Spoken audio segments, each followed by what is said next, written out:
ইসরায়েলকে ধ্বংস করতে আমরা প্রস্তুত, দীর্ঘ যুদ্ধেও জয়ী হব বলছে হিজবুল্লাহর নতুন প্রধান। ইসরায়েলের বিরুদ্ধে কঠোর ব্যবস্থা নিতে আহ্বান ইহুদিদের। বেপরোয়া নেতানিয়াহু, যুদ্ধ ছড়িয়ে পড়বে গোটা মধ্যপ্রাচ্যে। মার্কিন দূতাবাসের দখল নিতে ছুটল হাজার হাজার জনতা। সর্বশেষে জানিয়ে দিব অস্ট্রেলিয়ায় হিজবুল্লাহর পক্ষে বিক্ষোভকারীদের দেশ ছাড়া করার হুঁশিয়ারি।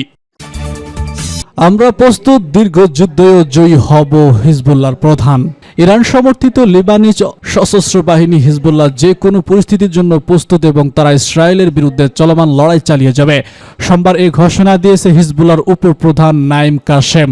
রাষ্ট্রীয় শীর্ষ নেতা হাসান নাসরুল্লাহ ইসরায়েলি হামলায় নিহত হওয়ার পর এই প্রথমবার জনসম্মুখে এলেন কাশেম। ভাষণে তিনি বলেছেন, হিজবুল্লাহ তাদের প্রয়াত প্রধানের পরিকল্পনা অনুযায়ী বিকল্প কৌশল গ্রহণ করছে এবং শীঘ্রই নতুন নেতা নির্বাচন করা হবে। তিনি অভিযোগ করে বলেন, ইসরায়েল যুক্তরাষ্ট্রের সমর্থনে ফিলিস্তিনবাসী নাগরিকদের উপর গণহত্যা চালাচ্ছে। হিজবুল্লাহর সামরিক সক্ষমতার বিষয়ে কথা বলতে গিয়ে কাশেম জানান, গোষ্ঠীটি ইসরায়েলের অভ্যন্তরে 150 কিলোমিটার গভীরে লক্ষ্যবস্তুতে হামলা চালিয়েছে তিনি উল্লেখ করেন।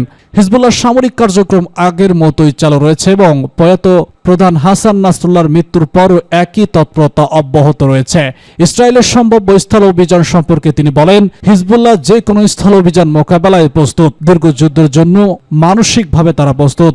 নতুন নেতৃত্বের প্রসঙ্গে কাশেম বলেন, আমরা শীঘ্রই নতুন নেতা নির্বাচন করব। সংগঠনটির মূল লক্ষ্য সম্পর্কে হিজবুল্লাহ উপপ্রধান বলেন, গাজার প্রতি সমর্থন এবং লেবাননের সুরক্ষা অব্যাহত থাকবে।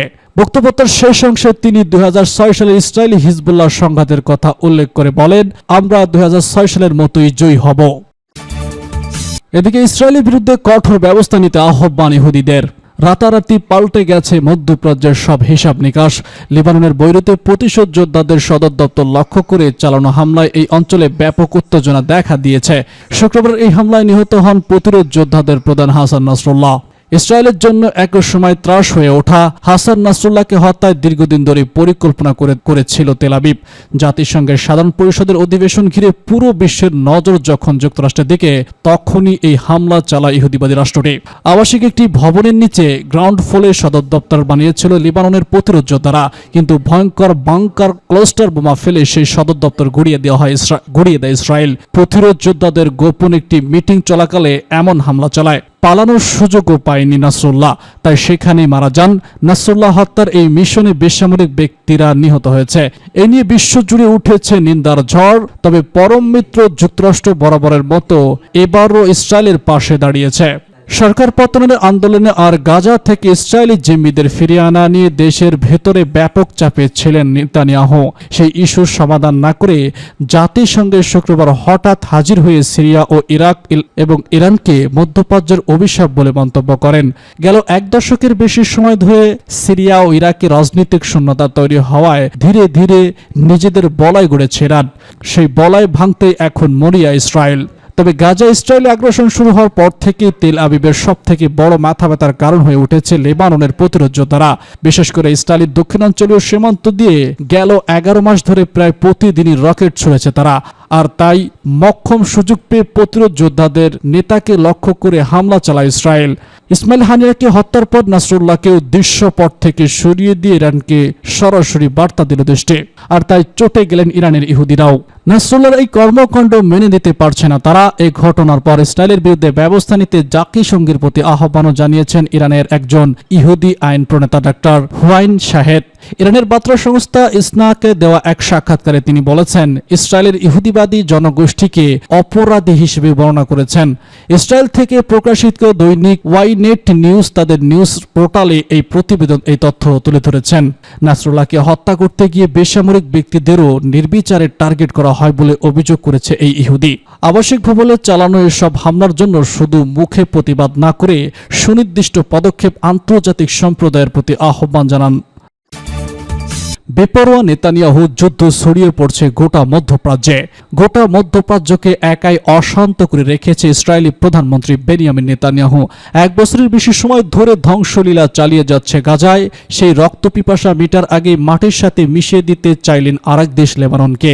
সেখানে দিনে রাতে ফেলা হচ্ছে টনকে টন বোমা, চোখের পলকেই গুঁড়িয়ে দেওয়া হচ্ছে আকাশচুম্বী সব ভবন। একযোগে গাজা এবং লেবাননে হামলা চালাতেই ক্ষান্ত হননি নেতানিয়াহু।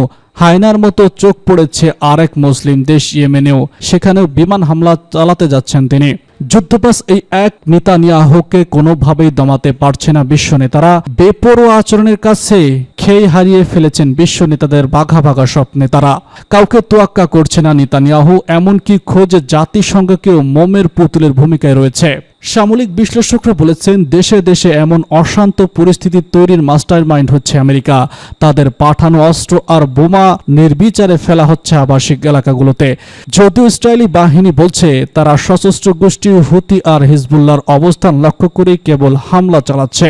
তেল আবিবের এমন হামলায় অবশ্য এখনো মুখ খোলেনি সৌদি আরবের মতো ক্ষমতাধর মুসলিম দেশ। অনেকে আক্ষেপ করে বলেন গাজা, লেবানন, ইয়েমেনের মুসলিমদের কান্না পৌঁছাচ্ছে না সৌদি আরবের কানে। শুধু সৌদি নয়, কুয়েত, কাতার, ওমান, এমনকি সংযুক্ত আরব আমিরাতেও তেমন আওয়াজ তুলছে না ইসরায়েলি বাহিনীর বিরুদ্ধে। গত বছর 7 অক্টোবর গোটা বিশ্বকে অবাক করে ইসরায়েলে নজিরবিহীন হামলা চালায় গাজার স্বাধীনতাকামী সংগঠন হামাস। তাদের হয়ে যুদ্ধে ঝাঁপিয়ে পড়েন লেবানন এবং ইয়েমেনের সশস্ত্র গোষ্ঠীও। সেই সাথে শুরু হয়েছে ইসরায়েলি তাণ্ডব। সময়ের সাথে বাড়ছে যুদ্ধের পরিধি। চেয়ে চেয়ে দেখা ছাড়া যেন কোথাও কারো কিছু করার নেই। দায় এড়াতে নামমাত্র বিবৃতি নিয়ে নিন্দা জানিয়েছে এরদোগান সহ অন্যান্য বিশ্ব নেতারা। মার্কিন দূতাবাসের দখল নিতে ছুটল হাজার হাজার জনতা। ইসরায়েলি হামলায় লেবাননের প্রতিরোধ যোদ্ধাদের প্রধান হাসান নাসরুল্লাহকে হত্যার ঘটনায় উত্তাল হয়ে উঠেছে গোটা মধ্যপ্রাচ্য। তার রেশ ছড়িয়ে পড়েছে ইরাকেও। শনিবার রাতে হাজার হাজার বিক্ষোভকারী নাসরুল্লাহর হত্যাকাণ্ডের প্রতিবাদে বাগদাদের রাস্তায় নেমে আসেন। টাইম অব ইসরায়েল জানিয়েছে বিক্ষোভকারীরা বাগদাদে মার্কিন দূতাবাস দখলের চেষ্টা করেন। তবে পুলিশ বিক্ষোভকারীদের বাধা প্রদান করে এবং তাদের লক্ষ্য করে জলকামান নিক্ষেপ করে। এ সময় বিক্ষোভকারীরা বলেছেন যুক্তরাষ্ট্র ও তার দোসররা তাদের বেইমানির মাধ্যমে কখনো বিজয় অর্জন করবে না। সব ধরনের অত্যাধুনিক প্রযুক্তি দিয়ে আমেরিকা সব সময় তাদের উপর নজরদারি করে যাচ্ছে, কিন্তু আমাদের মুখোমুখি হওয়ার সাহস নেই তাদের, তাই তারা বেইমানির পথ বেছে নিয়েছে। শুক্রবার লেবাননের রাজধানী বৈরুতে বিমান হামলা চালিয়ে নাসরুল্লাহকে হত্যা করে ইসরায়েল। বৈরুতের দক্ষিণাঞ্চলীয় শহরতলিতে চালানো ওই বিমান হামলায় সহস্রাধিক ব্যক্তি নিহত হওয়ার খবর নিশ্চিত করেছে লেবাননের স্বাস্থ্য মন্ত্রণালয়। ইসরায়েল ও তার মিত্র ছাড়া প্রায় সব দেশই এই হামলার নিন্দা জানিয়েছে। দুপক্ষকে শান্ত থাকার আহ্বান জানিয়েছে জাতিসংঘের মহাসচিব অ্যান্তোনিও গুতেরেস। অস্ট্রেলিয়ায় হিজবুল্লাহর পক্ষে বিক্ষোভকারীদের দেশ ছাড়া করার হুমকি। গত শুক্রবার বৈরুতে ইরান সমর্থিত লেবাননের সশস্ত্র গোষ্ঠী হিজবুল্লাহর প্রধান হাসান নাসরুল্লাহকে বোমা হামলা চালিয়ে হত্যা করেছে ইসরায়েলি বাহিনী। এর জেরে অস্ট্রেলিয়া, সিডনি ও মালবোর্নে বিক্ষোভ হয়েছে। গণমাধ্যমের প্রতিবেদনে বলা হয়েছে হাজারো বিক্ষোভকারী নাসরুল্লাহর নিহত হওয়ার ঘটনায় বিক্ষোভে নেমে এসেছেন। তারা লেবাননের পক্ষে ইসরায়েলি হামলার নিন্দা ও ক্ষোভ জানিয়েছেন। প্রতিবেদনে বলা হয় কিছু বিক্ষোভকারী ফিলিস্তিন, লেবানন ও হিজবুল্লাহর পতাকা হাতে নিয়েও বিক্ষোভ করেন। অনেকে সে সময় কাঁদতেও দেখা গেছে। এমন ঘটনার পর রবিবার কড়া বার্তা দিয়েছে অস্ট্রেলিয়ার পররাষ্ট্রমন্ত্রী। তিনি ক্ষোভে অংশগ্রহণকারীদের ভিসা বাতিল করার হুঁশিয়ারি দিয়েছেন। এই ঘটনায় দেশটির বিরোধী নেতা পিটার ডুটন বলেছেন, আমরা এক অনিশ্চিত সময়ের মধ্যে চলে যাচ্ছি। টনি বারকে এক হাত দিয়ে এই নেতা আরও বলেন, এই সরকার বেশি কথা বলছে কিন্তু তেমন কোনো পদক্ষেপ নিচ্ছে না।